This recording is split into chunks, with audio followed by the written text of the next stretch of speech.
The humid Dar es Salaam air clung to Amani Mbwana's skin as her private jet touched down at Julius Nyerere International Airport. From the tinted window, she could see the familiar coastline stretching along the horizon. It had been 5 years since she left Tanzania, 5 years of studying in Switzerland, expanding her family's international business ties, and trying to forget the pain that drove her away. But today, she wasn't here as Amani the heiress. She was back as someone else entirely. As the sole daughter of the late construction magnate Juma Mbwana, Amani had been expected to step into the family legacy. But her older brother, Idris, had taken over Mbwana Holdings in her absence, turning their father's empire into a global player. Rumors of his engagement had recently reached her in Europe, an engagement to a woman named Sheila who seemed to appear out of nowhere, with a past no one could fully trace. And now, her instincts told her something wasn't right. Amani didn't trust easily, especially when it came to the company their father had built from dust.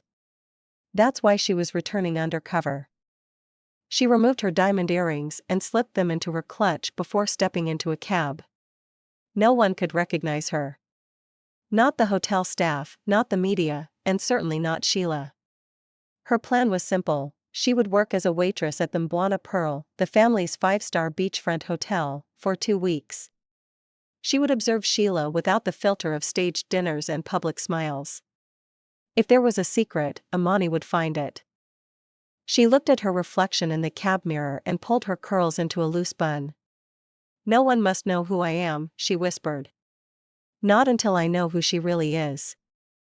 The Mbwana Pearl stood like a gem on the Indian Ocean shoreline, its grand white structure gleaming in the sun.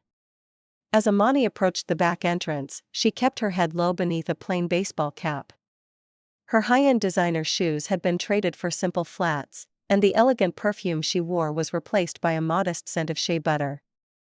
The hotel buzzed with life, from tourists in sun hats to sharply dressed staff members weaving through the grand lobby. She was led to the staff quarters by a short, no-nonsense HR officer named Mama Rahima. "You'll work the morning and evening shifts in the rooftop restaurant. Your name is Amina now, understood?" Amani nodded. She hadn't used her real name during the application, and it seemed no one had recognized her, yet. "We don't tolerate lateness, phones during shifts, or gossip," Rahima warned before walking away. Amani smirked. Little did she know, gossip was exactly what Amani needed. The rooftop restaurant had a sweeping view of the sea and was favored by elite guests, including, Amani had learned, her brother and his fiancée. As she tied on her apron, her eyes scanned the open space, noting the positions of cameras, staff habits, and entry points. This wasn't just waitressing, it was reconnaissance. As the sun began to set, painting the sky in orange and purple hues, a familiar voice echoed from behind her. "Sheila, darling, this table has the best sunset view." It was Idris. Amani turned slowly, her heart pounding. There they were, her brother, looking proud and clueless, and Sheila, flawless in a red silk dress, smiling like she owned the world. Amani clenched her jaw. The game had begun. Amani balanced a tray of wine glasses as she approached her brother's table. She kept her head slightly bowed, but not too much. She wanted to hear every word, catch every glance. Sheila laughed softly, placing a manicured hand on Idris's arm. "Darling, do you think your investors will like the new expansion in Zanzibar?" she asked. "They're excited," Idris replied with a warm grin. "But I trust you'll win them over anyway." Amani noticed the way Sheila's eyes sharpened when Idris looked away. It wasn't love in her gaze, it was calculation. As Amani leaned in to place the wine glasses, Sheila's eyes met hers for a brief second. Amani saw something flicker there, recognition? Suspicion? But it vanished as quickly as it came. "She looks familiar," Sheila muttered once Amani walked off. Idris laughed. "All the girls here look the same to you." Amani sighed in relief. Her disguise was holding, for now. Back in the staff room, she scribbled notes in a small journal, Sheila overly curious about hotel finances. Watch more closely. That evening, while clearing dishes, Amani overheard something peculiar. Sheila was on the phone in the hallway near the staff elevator, unaware Amani was nearby. I told you already, by next month the account will be transferred. I just need Idris to sign the merger agreement. Stop rushing me. Amani paused behind a column, heart racing. Who was she talking to? What account? When she returned to the kitchen, her thoughts raced. Was Sheila trying to shift Mbwana funds to a personal account? Or worse, merge the company with a shell business? She now had confirmation Sheila was planning something dangerous. But to stop her, she'd need more than suspicion. She'd need proof. That night, Amani lay in her small staff quarters staring at the ceiling fan spinning slowly overhead. Her mind wandered to the past, the day her father had introduced Idris as the new CEO. Amani had wanted the role. She'd studied harder, worked longer, and understood the risks of empire. But her father had chosen Idris. Not because Idris was smarter, but because he was steadier. Less confrontational. Easier to control. Amani's departure to Europe had been both a protest and a path to independence. Now, as she watched Sheila cozy up to her brother and the board, she realized this fight wasn't just about the company. It was about protecting the legacy their father had died building. It was about proving that she, not Idris, was the true guardian of Mbwana Holdings. She closed her eyes and whispered to herself, I left to escape pain. I came back to stop a disaster. Amani's next opportunity came during a board lunch hosted on the rooftop. VIP clients were attending, and Sheila insisted on handling the catering decisions herself. I want the tablecloths ivory, not white. And someone tell that waitress to fix her posture. Amani bit back a smile. Sheila didn't realize she was insulting the very person investigating her. During the event, Amani carefully served dishes and positioned herself close to the head of the table. Sheila charmed the guests, laughed too loudly, and flirted just enough to keep everyone off balance. But she slipped up when one of the guests, Mr. Kairuki, asked about the foundation's funding. Sheila replied, "Oh, that won't be necessary soon. We're consolidating most of the Mbwana assets under a new parent entity. More streamlined, you know?" Amani's ears perked. New parent entity?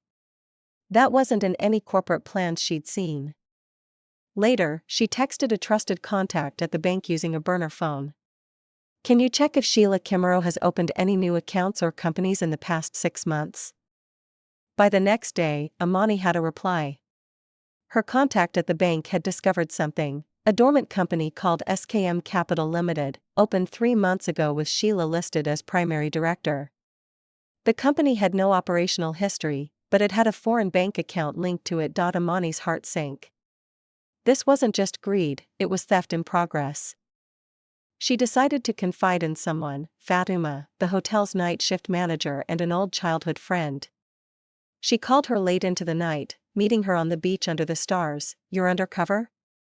Fatuma asked, shocked. Amani, this is dangerous. What if she finds out? I need to protect Idris, and our family name, Amani said. But I can't do it alone anymore. Fatuma agreed to help.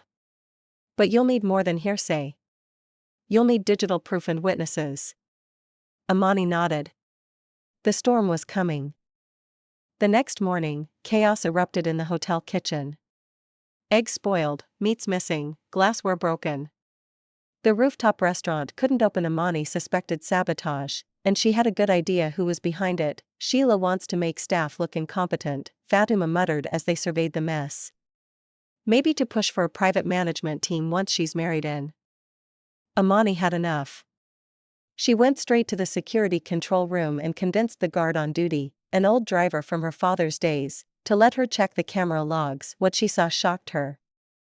Around 3 a.m., Sheila was on camera with a man in hotel uniform, tampering with deliveries. She's framing the staff, Amani whispered. She had footage. It was time to get smart. Amani and Fatuma crafted a plan. If Sheila was planning to finalize the merger at next week's private board meeting, they had limited time. First, they leaked fake news about a surprise audit by international investors. Let's see how Sheila reacts when she thinks real eyes are watching, Amani smirked. Within hours, Sheila was on her phone again, pacing the garden. We need to move the funds now, she whispered. I don't trust this place anymore. Perfect. Amani had hidden a mic nearby and recorded every word. Now she just needed one final blow, something undeniable. Sheila planned a lavish engagement party at the Mbwana Pearl that weekend. Celebrities, business leaders, and foreign investors would attend. It was the perfect cover to finalize her plans. But Amani had a different idea. Wearing a simple dress and heels, she entered the ballroom, not as Amina the waitress, but as Amani Mbwana. Rightful heir. Gasps filled the room. Phones clicked. Idris stood frozen. Amani, he whispered. She stepped forward. Yes, brother. I've been here all along. And I have something to show you all. She raised her hand, signaling Fatuma, who played the audio recordings and showed the footage on a projector. Sheila's face turned pale. The empire had almost fallen, but not today. The engagement party ended in chaos. Guests whispered in corners, some left early, and others simply stood frozen as Sheila stormed out, her heels clicking furiously against the marble floor. Idris stood beside Amani, stunned and speechless. What just happened? He finally asked. You were nearly robbed by the woman you were about to marry, Amani replied. Her voice was calm, but inside, she was shaking. Back in Idris's office, the siblings sat in silence for a moment. Why didn't you just call me? Idris asked. Because you wouldn't have believed me. You were enchanted. And she was careful. Idris looked away, ashamed. You saved me, Amani. You saved all of us. The morning after the party, headlines exploded. Heiress exposes gold digger at engagement party. Social media was ablaze with videos and photos of the dramatic reveal. Investors who had been wary of Idris suddenly praised the family's vigilance. Sheila, meanwhile, vanished from the city. Her lawyer sent a vague statement denying all allegations and blaming Amani for malicious interference. But Amani wasn't satisfied yet. She's not done, she told Idris. She's just wounded. Wounded snakes strike harder. Fatuma agreed. She still has access to that shell company and likely has people on her side. It was time to secure their empire and clean house. One name kept appearing in the investigation, David Manika, Idris's head of operations. Amani's suspicions deepened. She requested a meeting with David privately. You vouched for Sheila. You backed her deals. You signed off on funds. David shifted uncomfortably. I was following orders. Sheila said it was part of expansion. Did you get a cut? She asked bluntly. He hesitated. That was enough. By the end of the week, David had resigned. Amani made sure a full case was built before he walked out the door. Let the police sort out the rest, she told Idris. The rot had spread deep. But now, they were cutting it out. While going through her late father's old files, Amani discovered a sealed envelope addressed to her. Inside was a handwritten letter. My dearest Amani, I know you feel overlooked. But never doubt your strength. One day, you will return, and this empire will need you. Your fire, your vision, they are what will keep us alive. Idris has a good heart, but you have the mind of a lioness. Tears filled Amani's eyes. Her father hadn't forgotten her. He had seen her all along. She folded the letter and placed it in her journal. She had work to finish. Idris called a board meeting and publicly announced a change in leadership. Effective immediately, Amani Mbwana will serve as co-chair of Mbwana Holdings. She has proven herself beyond any question. The board applauded. Some begrudgingly. Others genuinely. Amani stood and spoke with clarity and competence. I'm not here to replace anyone. I'm here to ensure no one ever takes what's ours again. Outside the boardroom, the staff buzzed with gossip. The waitress was now a queen. Fatuma winked at her later that day. So, Madam Chairwoman, what next? Amani smiled. We rebuild. Better. Stronger. Smarter. Just as things began to settle, a rumor spread. Sheila had returned to Dar es Salaam, not in hiding, not in shame. She was hosting an exclusive event, inviting top investors and influencers. She even named it, New Horizons, Africa's Investment Future. She's trying to start her own empire, Fatuma said. Amani narrowed her eyes. Not on our watch. She began assembling a team. Lawyers, security analysts, and a journalist friend with a sharp pen. If Sheila wanted war, she would get one. Amani gave an exclusive interview. She didn't slander Sheila directly.